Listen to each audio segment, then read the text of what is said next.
Hai Sobat Sport, welcome back to Sportholic, Ignite Your Spirit of Sport. Senang sekali hari ini Skarhayu bisa membersamai dan menjumpai Sobat Sport semua. Dimana lagi kalau bukan di Sportholic yang pastinya akan membahas seputar olahraga dan menghadirkan narasumber yang punya cerita menarik di olahraga yang beliau tekuni. Kira-kira hari ini kita bakal kedatangan narasumber siapa dan menekuni olahraga apa? Nanti kita kenalan ya. Tapi sebelumnya sekarang mau nanya dulu gimana kabarnya Sobat Sport? Semoga selalu sehat ya dan selalu semangat gitu dalam menjalani segala aktivitasnya. Jangan lupa juga buat selalu jaga kesehatan. Selain istirahat yang cukup, makan dan minum yang bergizi, kita juga harus mastiin kalau kebutuhan vitamin harian di tubuh kita itu tercukupi.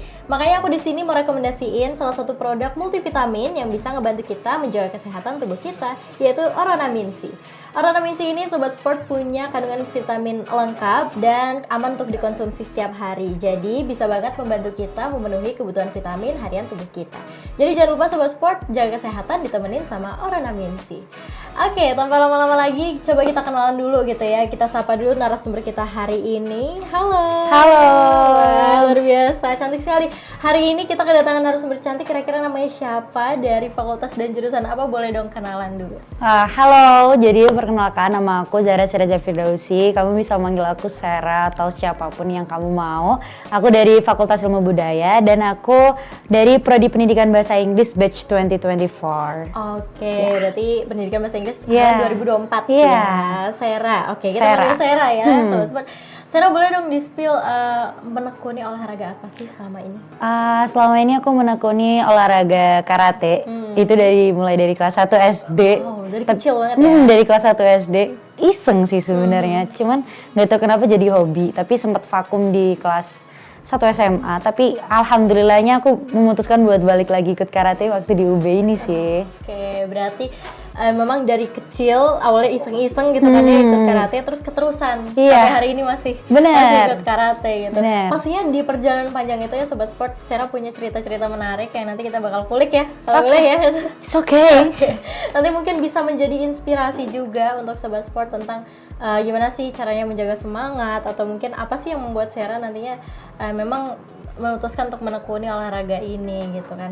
Oke, kita awali dulu ke cerita yang pertama tadi, awal mulanya ikut karate. Kalau tadi kan Sarah udah spill sedikit gitu kan ya, dari kelas 1 SD awalnya iseng-iseng. Itu gimana sih cerita awalnya? Oke, jadi awal ceritanya itu karena aku tuh punya kakak cowok.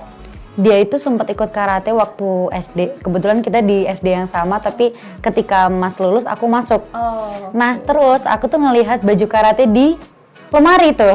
Aku ngelihat di lemari terus kayak, ini baju apa?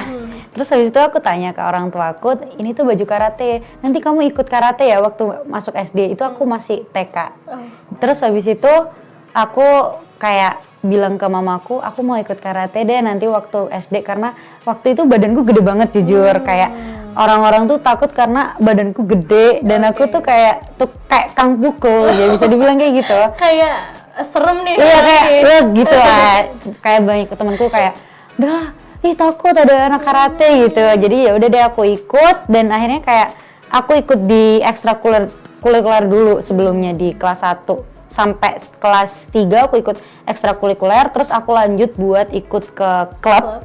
Klubnya itu namanya Jombang Karate Club. Jadi aku mulai di sana sabuk ijo dan kelas 3, dan habis itu aku mulai melanjutkan karirku sebagai atlet karate gitu. Oke, berarti awalnya tuh emang karena salah satu keluarga, yaitu kakaknya Sarah, emang ikut karate gitu ya. Jadi emang Sarah udah familiar lah ya dengan olahraga karate gitu. Tapi sebenarnya masku itu cuman sampai sabuk kuning. Oh, berarti bukan yang emang diseriusin sampai kayak cuman ikut gabut aja masku. Oke. Tapi ternyata malah aku yang dijadiin atlet karate sama mama papaku waktu itu. Tapi emang selain dari dorongan orang tua, emang ada keinginan sendiri? Iya, karena aku pengen kayak bisa melindungi diri aku, karena aku cewek kan. Jadi kayak gak apa-apa, it's okay, it's like defense yourself gitu. Jadi ada ilmunya untuk bisa ngelindungi diri sendiri juga. Betul. Oke, berarti dari kelas 1 SD ikut karate sampai ikut klub akhirnya ya, sampai hari ini juga masih aktif menjadi masih atlet aktif karate. ya. Oke.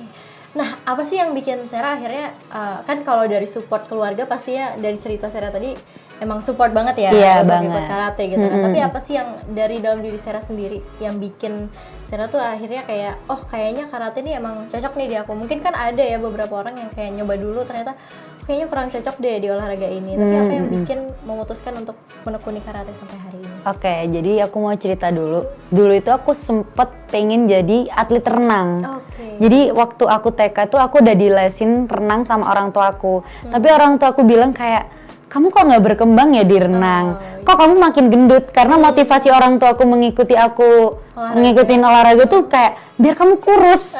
Jadi it's like fun fact ya. Jadi kayak orang tua aku tuh kayak pingin anaknya itu agak ideal gitu waktu itu. Iya sehat. Tapi nggak tahu kenapa sampai detik ini bahkan aku kayak susah banget diet meskipun olahragaku udah tenis, udah karate, udah segala macam tapi kayak susah gitu buat diet. Jadi ya udah mungkin ini passion aku di karate dan aku punya power yang lumayan gede buat ikut karate gitu sih. Simpelnya gitu aja sih.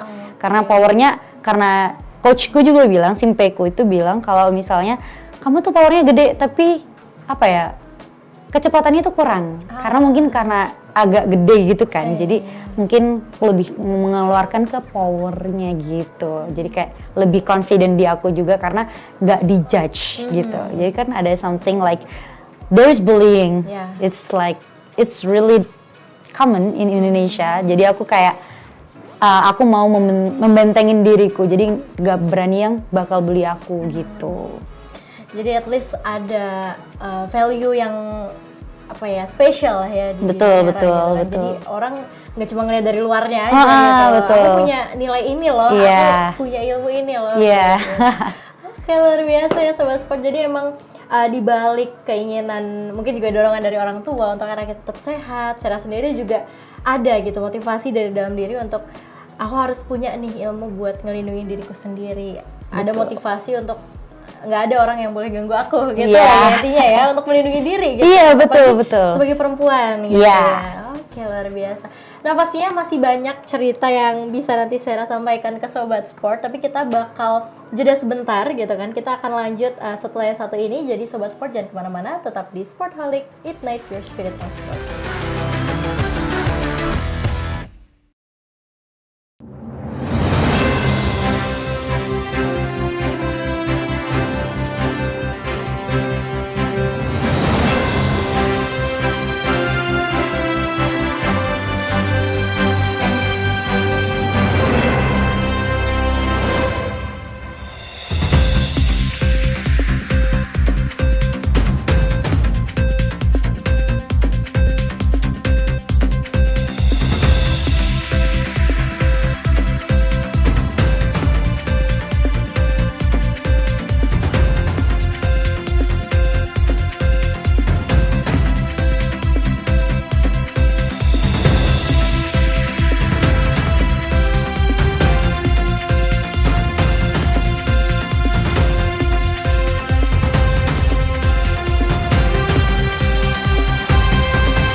Hai Sobat Sport, welcome back to Sportholic, Ignite Your Spirit of Sport. Hari ini kita masih bersama dengan Sera, gitu kan ya, yang tadi udah cerita awal mulanya ikut karate itu seperti apa. Ternyata dari kelas 1 SD gitu kan ya, sampai sekarang juga masih aktif menjadi seorang atlet karate gitu.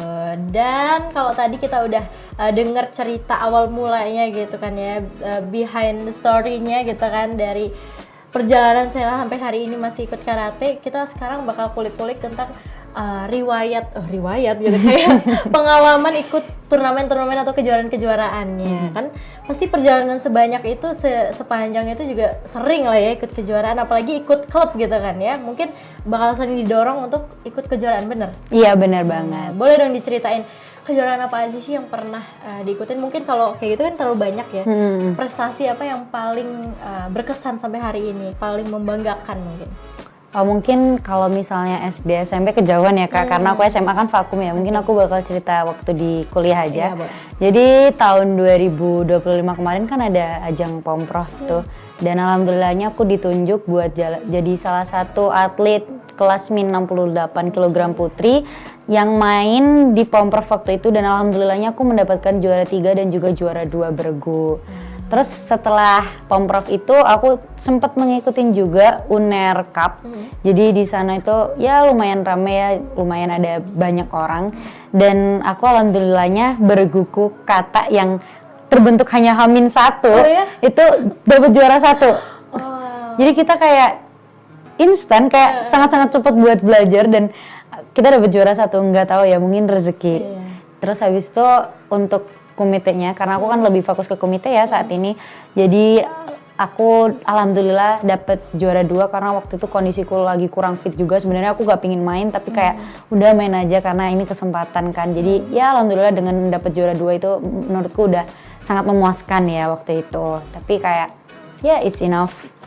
Masih ada lagi satu, itu kemarin UNS, cuman cuman aku masih belum beruntung karena aku ketemu legendnya kelasku. Jadi kayak, tapi nggak apa-apa karena kan namanya experience, ketemu sama orang favorit kita itu lebih lebih suka, lebih kayak lebih berkesan lebih dapat feel-nya gitu karena kita ketemu sama orang yang kita idolain gitu.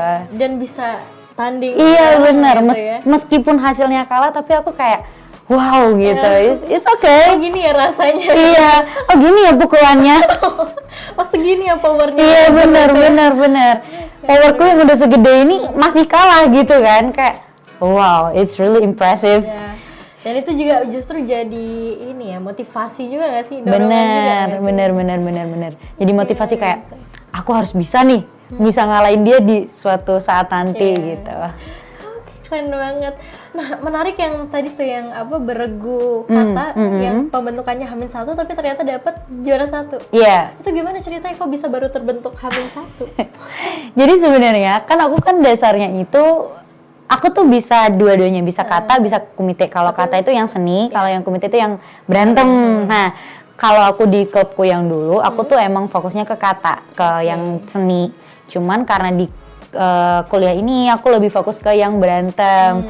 Nah, waktu itu karena aku tuh berangkat cewek sendiri dan kayak aku butuh temen 2 nih buat nemenin aku di sana karena kan nggak mungkin ya 5 cowok 1 cewek kan nggak mungkin kan. Terus habis itu akhirnya aku ngajak mereka buat ikutan tanding.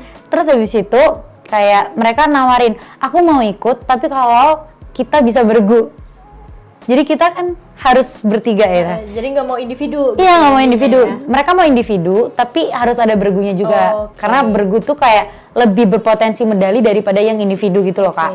Nah terus abis itu akhirnya aku kayak memaksa, udahlah aku bergu aja lah nggak apa-apa. Jadi kita belajar buat latihannya itu H-1 dan juga latihan bungkai. Kakak tahu bungkai yang banting-bantingan itu Kak? Itu kita juga ngerancangnya H-1 juga. Jadi bahkan bukan H-1 Kak, itu malamnya kita belajar, besok paginya kita tanding. Ya kebetulan kita waktu itu ketemu sama tuan rumahnya di UNER juga. Jadi mereka tuh kayak kaget, kan ada 2 bergu ya Kak di sini. Satu tuh bergu yang emang udah pro, satunya yang amatir ini, yang berbuku ini. Iya. Jadi itu benar-benar kayak yang dikiranya main sama anak UNER ini adalah bergu yang pro. Padahal kita yang main. Jadi kayak mereka tuh kayak agak kaget ketika kita juara 1 gitu. Jadi kayak mungkin agak, kalau aku menganggapnya belum cukup puas ya buat juara 1 karena kayak hah beneran nih H-1 juara 1. Kalau gitu tiap event H-1 juara 1 aja ya, mendingan gitu. Kita bentuk H-1 persiapannya aja gitu. Biar lebih dapet feel-nya gitu kan. Tapi jujur nggak dapet feel-nya ya, karena H-1 kan chemistry-nya juga masih kurang ya Kak. Karena kita juga dari beda provinsi, beda perguruan. Jadi kayak kurangnya tuh feel-nya, tapi nggak tahu hoki. Allah memberikan rezeki. Iya. Memang uang UB nih harus cair ke kita kayaknya. Ribetnya harus emang rezekinya. Iya, benar. Luar biasa menarik banget ya. Iya. nggak disangka juga. Gitu Benar. Kita pun nggak nyangka. Bahkan kita kayak, hah beneran nih? Beneran kita juara 1 kayak. Bahkan ekspresi aku tuh cuman kayak, hah? What? Kita juara 1? Tim yang dibentuk H-1 ini. Iya, makanya kayak, wow, oke. Oke, tapi emang kalau udah rezeki dan mungkin juga effortnya teman-teman tuh ya di H-1 itu juga jadi dikelarin semua gitu. Bener. Mau, gitu kayak kan, akhirnya. udahlah las-lasan aja. Iya, jadi akhirnya ya rezeki emang. Iya benar. Keren banget berarti kan. Oke, berarti kalau di kuliah itu juga termasuk sering ya ikut? Alhamdulillah sering, udah mulai sering. Oke, berarti emang dari awal dari SD itu sering, terus SMA vakum, dan di kuliah juga alhamdulillah aktif lagi. Iya, gitu alhamdulillah ya, karena teman-teman aku yang dari kecil pun ada di sini. Jadi kayak ayolah kita karate bareng lagi. Ketemu lagi, iya. Aktif lagi bareng. Iya, Ya. karena kan ada tuh temen aku yang dari Pasuruan kebetulan. Aku kan dari Jombang, temanku dari Pasuruan. Tapi kita karate dari dulu, dari kecil. Jadi kayak dia ngajak aku buat ikut karate. Terus habis itu kayak, ayo deh aku ikut juga. Itu pun H-1 penutupan pendaftaran calon anggota karate. Jadi kayak, sebenarnya aku nggak niat ya Kak buat ikut karate lagi. Tapi temanku yang ngajak jadi yaudah ayo gitu. Apa-apa gas. Iya. Berarti ini ya banyak cerita menarik ya di perjalanannya Sera ini ya. Banyak orang di belakangnya gitu, nggak cuman aku tapi ada beberapa orang yang emang kayak ayo. Oke, nanti kita bakal kulik lagi gitu ya. Nanti Kak Sera ceritain lagi gitu ya, lebih detail dan lebih banyaknya keseruan apa aja sih yang udah pernah dialami selama ikut karate kali ini. Tapi kita bakal jeda lagi sebentar. Jadi Sobat Sport jangan kemana-mana, tetap di Sportholic, Ignite Your Spirit of Sport.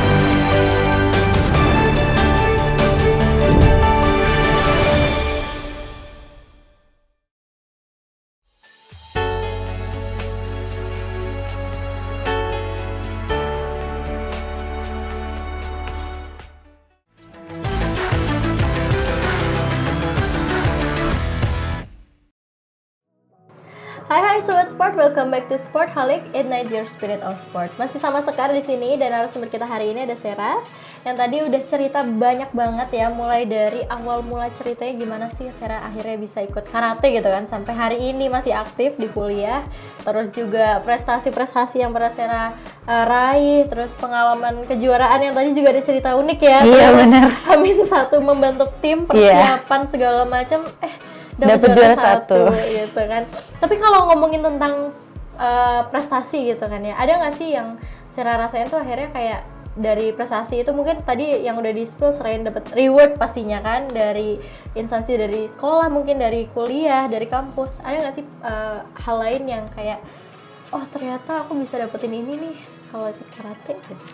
Mungkin kalau pengalaman aku di SD SMP ya Kak, itu kayak karena kebetulan tim bergu aku itu lumayan bagus di Jawa Timur. Jadi kayak misal lagi ada event, kita itu dijadiin kayak pembukaannya gitu. Jadi kayak bahkan pun di daerah kita di Jombang, aku tuh sama bergu sering kayak dibuat pembukaan acara yang dibuka sama bupati atau gubernur gitu sih Kak. Jadi kayak mungkin agak privilege ke aku karena bisa kayak aku dikenalin sama orang-orang gitu. Bahkan ada sempet julukan dari orang-orang yang SD SMP ini kayak, kamu tahu Sera nggak? Yang mana anaknya gitu? Itu loh yang anak karate. Jadi kayak is like apa ya, personal branding ya jadinya. Anak karate. Iya, branding itu anak karate yang sabuk hitam gitu. Jadi sempet ada omongan kayak gitu juga. Jadi kayak privilege-nya ya aku dikenal sebagai atlet karate, dan itu pun nggak pudar sampai detik ini karena teman-teman aku yang bahkan kakak kelas aku tuh masih kayak manggil aku Sera karate. Ya. Melekat ya, itu jadi nama belakang. Iya, itu jadi kayak Zara Sireza Firdausi karate gitu maksudnya. Jadi kayak udah personal branding banget sih itu. Mendarah daging banget. Iya, benar. Oke, berarti emang privilege-nya itu ya lebih dikenal orang juga karena karate juga salah satunya. Benar. Terus ada nggak sih kayak misalkan kalau karate ini kan olahraga yang populer ya, dan olahraga bela diri gitu kan. Kalau bela diri tuh mungkin sebagian orang juga familiarnya dengan olahraga ini tuh olahraga yang juga butuh kedisiplinan yang tinggi, terus kayak apa ya, konsistensi, komitmen buat terus belajar, latihan. Ada nggak hal kayak gitu yang kamu rasain di diri kamu setelah ikut karate, kayak oh ternyata semenjak aku ikut karate aku jadi lebih berkembang seperti ini, kayak ada nggak? Mungkin kalau selama aku karate mungkin ini ya disiplin kali ya kayak, karena kebetulan aku tuh masuk ke sekolah yang semi militer waktu SMA, makanya itu aku nggak bisa ngelanjutin karate di sana waktu itu.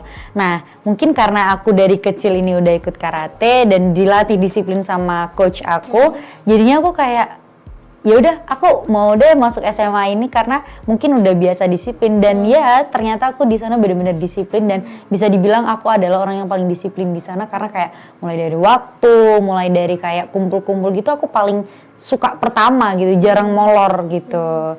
Mungkin itu sih Kak. Kalau yang lainnya mungkin kayak bisa dibilang aku tuh orang yang cukup berani ya Kak, kemana-mana sendiri atau apapun itu. Kan banyak orang yang bilang kayak, kok berani sih kamu berangkat ke sana sendiri. Jadi aku kayak ngerasa setelah aku ikut karate tuh aku nggak takut apa-apa, hanya takut kepada Allah Subhanahu wa taala ya. Satu-satunya ini. Iya benar. Jadi pertama takut Allah, yang kedua takut orang tua, yang lainnya opsional. Yang lainnya opsional. Iya benar. Aku bisa karate. Iya, jadi kan karate tuh nggak cuman ilmu yang cuman sekedar mukul-mukul, tapi ya ini bakal juga berguna kalau misalnya ada hal yang kita nggak pinginin tuh datang ke kita bisa self defense ourselves gitu sih Kak. Oke, berarti emang selain disiplin yang udah terbentuk karena dari kecil juga ya, iya benar. ya. Iya. Dan dalam waktu yang lama juga kan. Sangat lama gitu kan, disiplinnya terbentuk, terus juga akhirnya jadi lebih berani juga ya. Iya benar. Karena udah tahu gitu loh, kayak aku bisa nih. Misalkan ada sesuatu yang tidak diinginkan, gitu. Benar. Oke, luar biasa. Nah kalau misalkan ditanya nih soal, kan Sera nih udah lama banget ya ikut karate ya. Kalau misalkan ada orang nanya, emang apa sih keistimewaannya karate? Emang kenapa sih kok kamu suka banget ikut karate? Kamu bakal jawab apa? Ya nggak tahu ya, biar makin pede aja kali ya Kak, karena kalau misalnya kita di event gitu kan pasti diliatin orang-orang ya. Kalau orang tua aku bilang tuh kayak, kamu tuh pedenya udah dapet karena kamu ikut karate. Karena apa? Karena kalau misalnya kita di tengah-tengah tatami, di tengah-tengah matras itu, kamu udah berani di situ dan menunjukkan skill terbaikmu, berarti kamu tingkat kepercayaan dirinya itu udah sangat tinggi. Karena apa? Karena kita dikelilingin sama orang-orang yang ngelihat kita kan Kak. Ya even nggak tahu orang itu ngelihat kita, tapi kan pasti some people bakal lihat kita gitu. Jadi itu sih Kak kalau aku dari pengalaman aku yang ya cukup lama ya. Oke, tapi kalau selama perjalanan yang sangat lama itu ya, ada nggak, kalau tadi kan yang udah diceritain mungkin kebanyakan sukanya ya, dukanya tuh apa sih? Pasti ada dong kayak cerita yang kayak sebenarnya capek kah atau apa yang dirasain sama Sera? Sempet ada kayak aku tuh sedih. Pernah ada satu event yang aku tuh nggak dapet sama sekali. Itu waktu aku kalau nggak salah waktu SMP. Jadi aku tuh pernah tanding ke suatu tempat, aku lupa kayaknya di Bojonegoro. Aku tuh udah sangat-sangat kayak aku bisa nih juara. Tapi mungkin kayak ada kecurangan atau apa, jadi kayak aku nggak dapet apa-apa dan orang tua aku marah ke aku, itu aku langsung down. Dan aku tapi nggak down gitu aja, tapi aku kayak mau upgrade diri aku, kayak aku nggak boleh nyerah di sini. Jadi kayak ya itu bisa membuat aku bangkit dengan lebih cepat, karena itu juga salah satu dampak positif juga buat kita di kemudian hari kayak sekarang ini. Kalau misalnya kita lagi jatuh, itu pasti kita butuh yang namanya motivasi. Nah motivasinya itu datang dari orang-orang terdekat kita atau bahkan dari diri kita juga gitu. Oke, luar biasa. Nah kita ternyata udah ngobrol sangat lama gitu kan ya, dan pasti Sobat Sport juga setelah mendengar cerita dari Sera juga aku harap juga bisa memetik dan mengambil nilai-nilai positifnya lah ya, dan semoga bisa menginspirasi juga cerita dari Sera tadi Mungkin sebagai penutup boleh dong kasih satu pesan gitu untuk sobat sport yang mungkin lagi menekuni karate juga dan mungkin sedang berusaha untuk konsisten dan menghasilkan prestasi gitu. Oke, mungkin pesan dari aku, nggak usah pedulin orang lain yang mau judge kamu, fokus sama diri kamu karena yang kamu punya sampai akhir hayat hanya diri kamu. Jadi just focus on yourself. Mungkin itu aja sih, Kak. Oke, luar biasa. Terima kasih banyak Sarah karena udah berkenan hadir di sini berbagi ceritanya ke sobat sport. Semoga sukses selalu dan semoga siapapun yang mendengarkan bisa mengambil nilai positifnya dari cerita Sarah Amin. tadi. Terima kasih banyak. Terima kasih kembali. Terima kasih. Oke sobat sport, itu tadi obrolan kita dengan Sarah dan terima kasih sudah menonton sampai akhir. Sampai jumpa di episode Sportholic selanjutnya. Sportholic Ignite the Spirit of Sport.